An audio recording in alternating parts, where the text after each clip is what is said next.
காலையில் பிரேக்ஃபாஸ்ட்டுக்கு அடையும், மதியம் லஞ்சுக்கு பார்த்திங்கன்னா தக்காளி சாதமும் முட்டைக்கோஸ் பொரியலும் தாங்க பண்ண போகிறேன். அதாவது ஒரு 35 வருஷத்துக்கு முன்னாடியெல்லாம் பார்த்திங்கன்னா நம்ம பேரண்ட்ஸ்லாம் நம்மள்ட்ட அவங்களுக்கு என்ன சாப்பாடு வேணும், என்ன செய்யணும் அப்படின்ற மாதிரிலாம் எதுவும் கேட்ட மாதிரி எனக்கு ஞாபகம் இல்லை.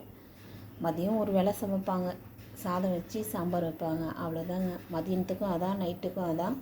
காலைக்கு பழைய சாதம் இருக்கும், பழைய சாதத்துக்கு கூட துவையல் பண்ணி கொடுப்பாங்க, பொட்டுக்கடலை துவையல், தேங்காய் துவையல் பண்ணி கொடுப்பாங்க, அதுதான். ஆனால் இப்போ இருக்கிற குழந்தைங்களுக்கு என்ன பார்த்து பார்த்து நம்ம செஞ்சு கொடுத்தாலும் ஸ்கூலுக்கு கொடுத்து விட்றத அப்படியே ரிட்டன் எடுத்துகிட்டு வரும்போது மனசுக்கு ரொம்ப கஷ்டமாக இருக்குதுங்க. எங்கள் ஃபேமிலியெலாம் பார்த்திங்கன்னா நெசவு தொழில் செய்கிறவங்க. அதனால் பார்த்திங்கன்னா 3 வேளையும் சூடாலாம் செஞ்சு கொடுக்குறதுலாம் ரொம்ப தீபாவளி, பொங்கல் அந்த மாதிரி டைமில் கிடைக்கும்.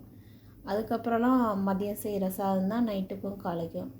அதுவும் அந்த பாவு தெருவில் விடும்போதெல்லாம் பார்த்திங்கன்னா அந்த துவையல் கூட கிடைக்காது. 10 பைசா 20 பைசா கொடுத்து கடையில் ஊறுகாய் வாங்கிட்டு வந்து சாப்பிட்டுக்கோங்க அப்படின்ற மாதிரி சொல்லிடுவாங்க.